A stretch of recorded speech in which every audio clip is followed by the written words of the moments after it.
Hello, welcome everyone to another brand new class of human physiology. So in last few classes we discussed about like human anatomy, cells, various ion transport pathway, different diseases related to cellular disorders.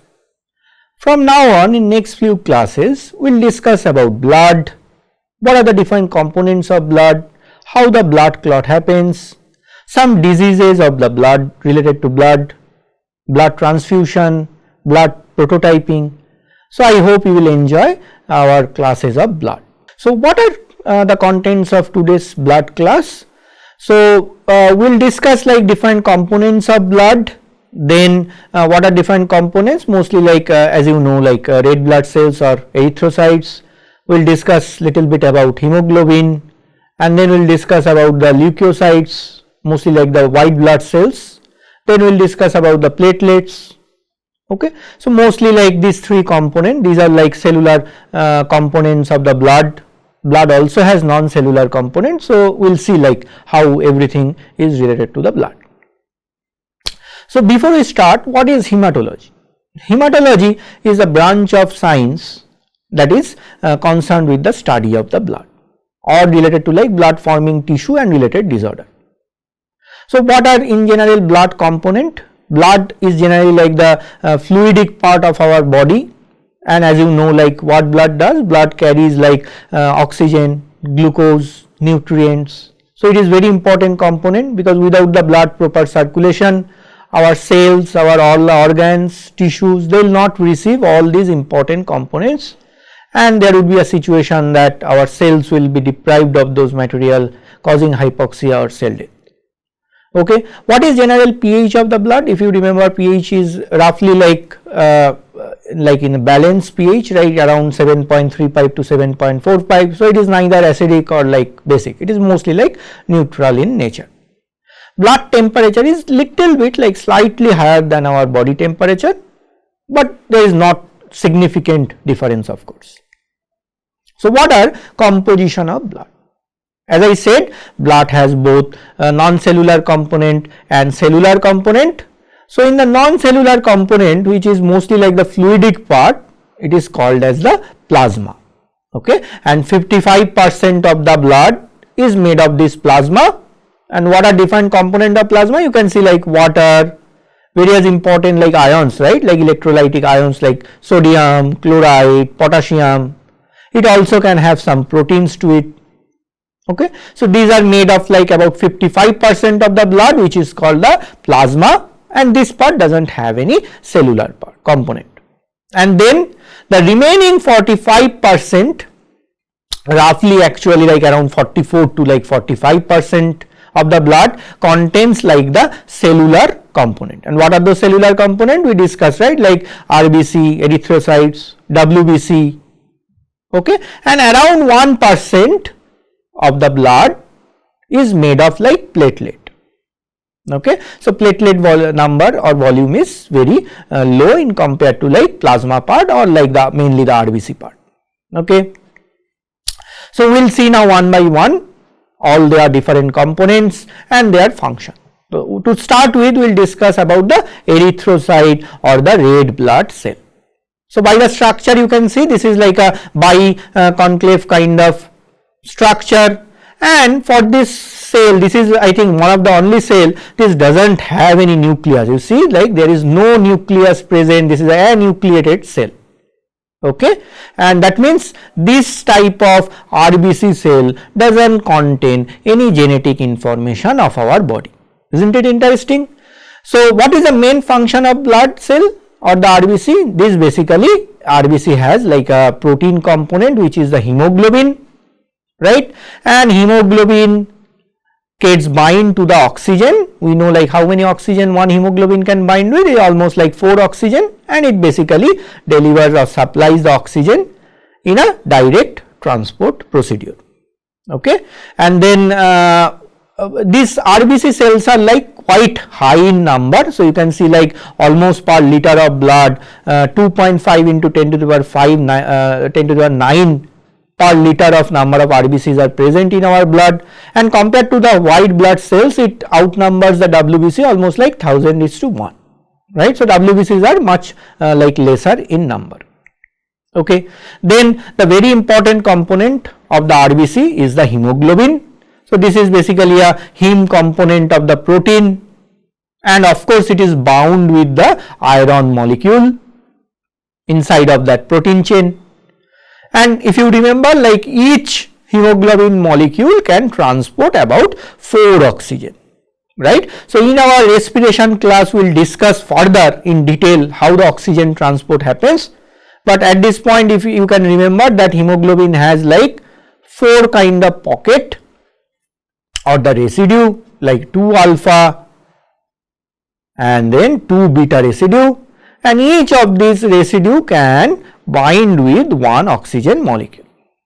Okay. So, as a whole hemoglobin can bind to almost like 4 oxygen molecule, and it can deliver 4 oxygen at a time. So, how much hemoglobin is present in our body, like in terms of men and female? You can see like for men almost per like liter you can see around 13 like per milliliter you can see like 13.2 to about 16.6 gram. In cases of women you can see it is little bit less, around 11.6 to 15.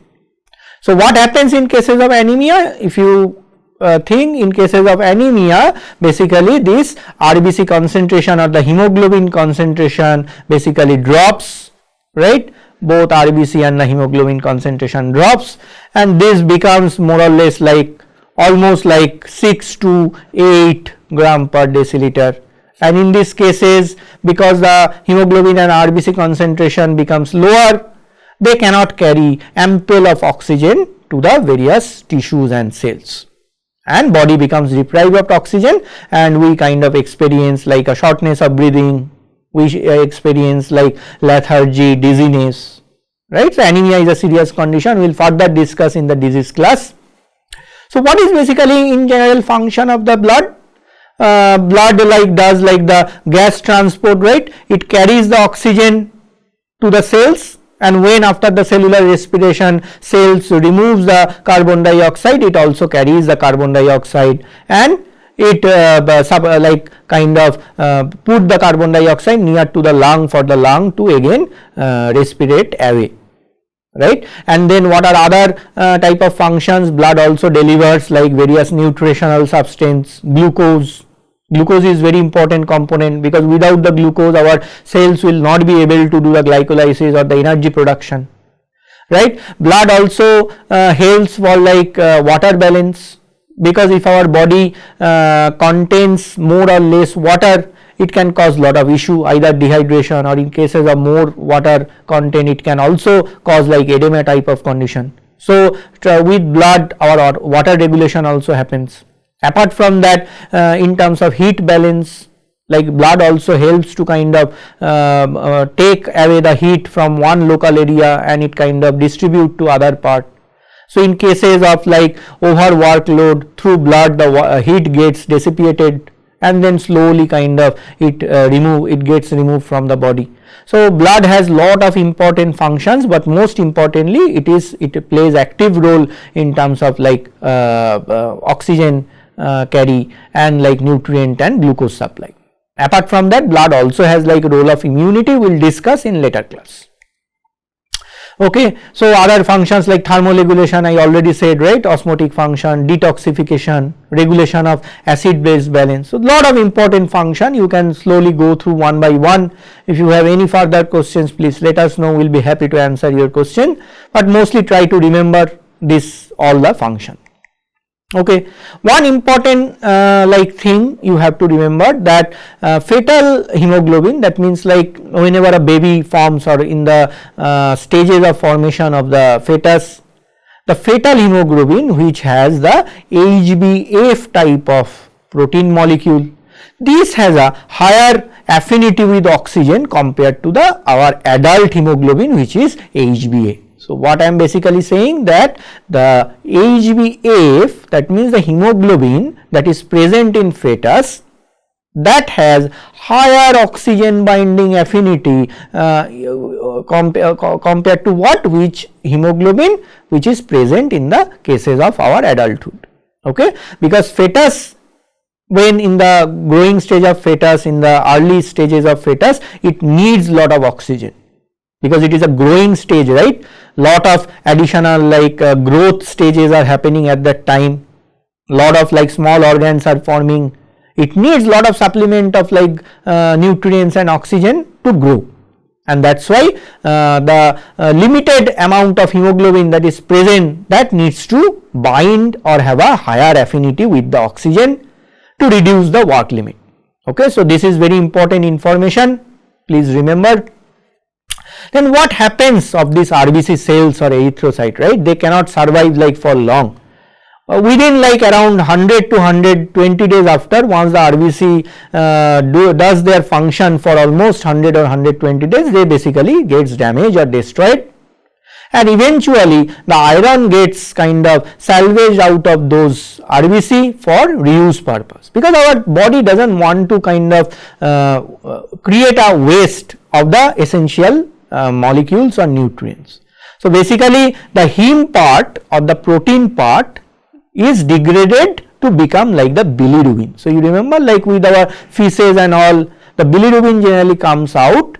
So by the function of this liver, right, this heme gets degraded to the yellow bilirubin, but the iron part it would get reused further in our body. Okay. So lost cells then are replaced by the division of the hemocytoblast. Hemocytoblast is like a component of this RBC, and whenever there is lost cells, our red bone marrow cells, where the red bone marrow cells present, they are present in like our bones, in the epiphysis area of the bone, we will further discuss in the bone class, and also like all our rib cage, our spine, our fibula, femur, all these like long bones, they have the RBC cells that produces new RBC cells whenever there is like damages of the old RBC cell. Okay, this is a continuous process, and basically this also goes by a negative type of feedback loop. Whenever there is a damage, it triggers the formation of new blood vessel or new blood cells. Okay, so this is I am talking about the negative feedback loop,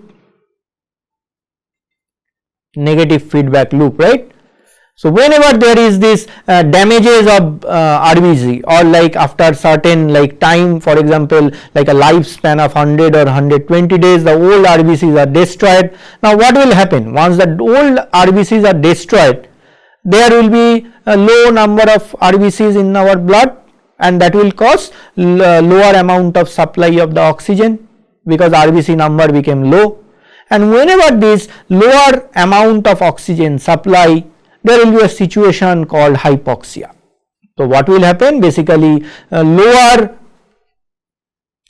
RBC will cause lower oxygen supply, that will cause a condition called hypoxia, right. And whenever there is a hypoxic type of situation, our kidney, an important organ, we will discuss about kidney later, but just try to remember, whenever there is a hypoxic situation, our kidney will produce a very important hormone which is called erythropoietin, right. And what is the role of this hormone erythropoietin? The erythropoietin will trigger the formation of the new RBC cells from where? From the bone marrow. So basically when the erythropoietin forms, it will get circulated, it will activate the bone marrow, and they will form more and more number of RBC to reduce this condition of hypoxia, so that again the new RBCs can supplement the delivery of the oxygen in a proper manner.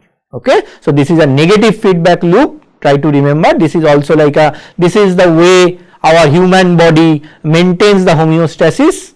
You remember in our last class we discussed about the homeostasis, that is whenever our body is balanced, a certain balance gets hampered, certain conditions, certain hormones, certain cells, they will try to activate and try to mitigate that situation.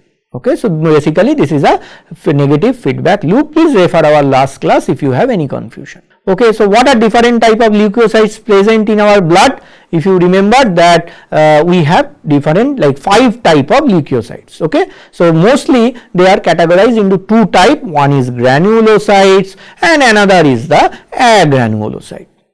So what are these granulocytes? If you see like this T type, there are small granules are present, right? You can see like small granules. So if the WBCs have granules into it, they are called granulocytes. And what are the three different granulocytes? Neutrophil, which are the most number in terms of WBC, almost 50 to 70%. Then eosinophils, they are almost about 2 to 4%, and then basophils, which are about 1%. And then another two type, you can see this lymphocyte and the monocyte, right? They don't have any granules into it. The lymphocytes are about around 25 to 45% and monocytes are about 3 to 8%.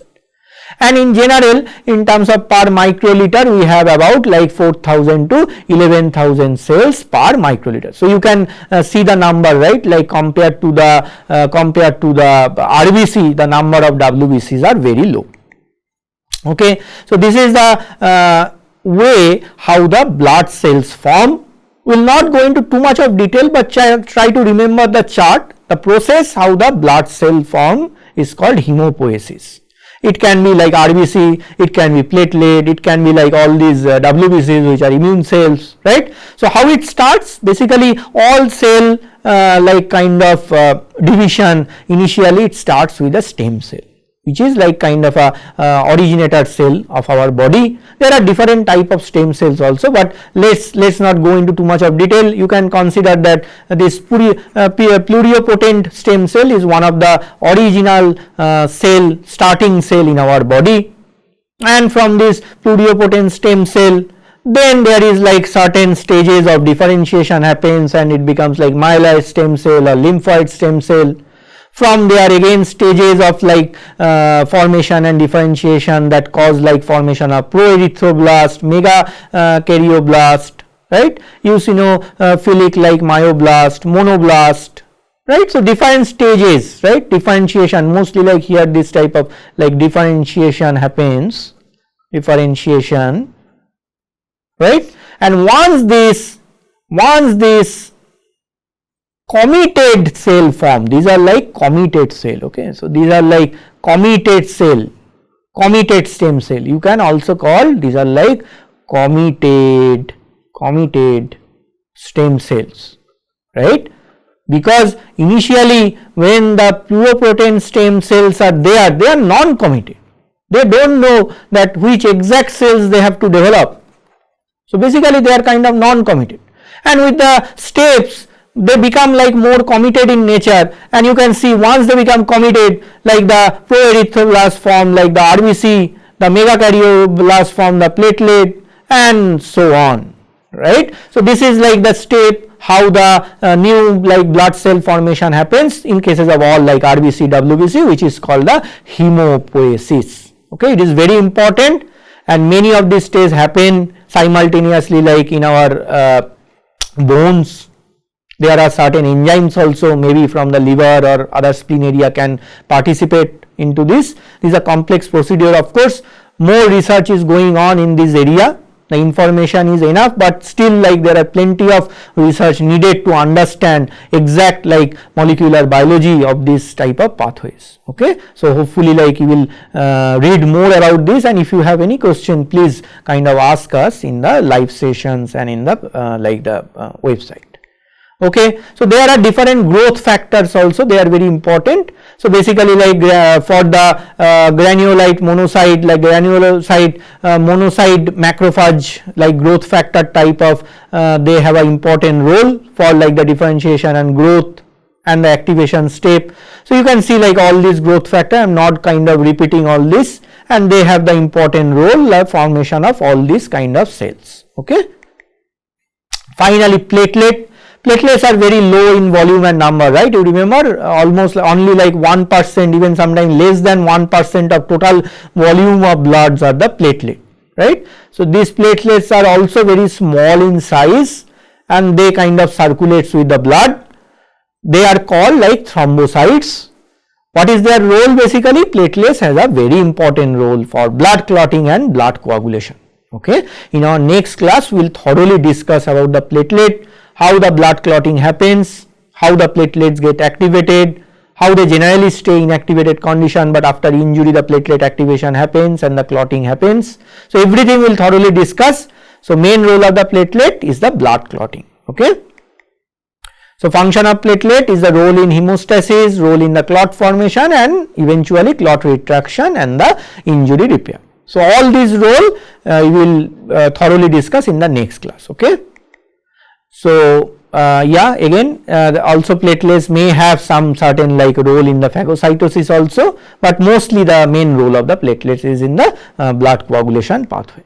Okay. So I hope you enjoyed our blood class. We have discussed like different component of blood like RBC, WBC, platelet. RBC, what it does? It carries oxygen, nutrients. Overall blood carries also like other like heat and other thing also it does. WBC mainly like these are immune cells, it maintains the body's immunity. We will have a completely separate class about body's immunity, and we will see like how the neutrophil, basophil, eosinophil, all these different WBC cells plays an important role about our maintaining our body's immunity. And platelet, role of the platelet is maintaining the doing the blood clot, and in cases of an injury it coagulates the blood and also kind of like activates the repair mechanism. Okay. So can you tell that after the whole class that which blood cell, which type of blood cell has an important role maintaining our body's immunity? Okay, this is your task, and we will thoroughly discuss each of those. Okay. So about the RBC, how hemoglobin carries oxygen, it would be again referred and thoroughly discussed in the lung and respiration class. About the WBC and the immune system, we will thoroughly discuss it in the immunity class, right. There we will cover each of the immune cells, WBC cells, and we will see their role in maintaining the immunity. And for the platelets, we will thoroughly discuss about the platelet and their role in the blood coagulation in our next class for the blood coagulation and hemostasis. Okay, hopefully you enjoyed. Thank you again for attending another new classes of the human physiology. Let's meet in the next class with another exciting topic. Thank you very much.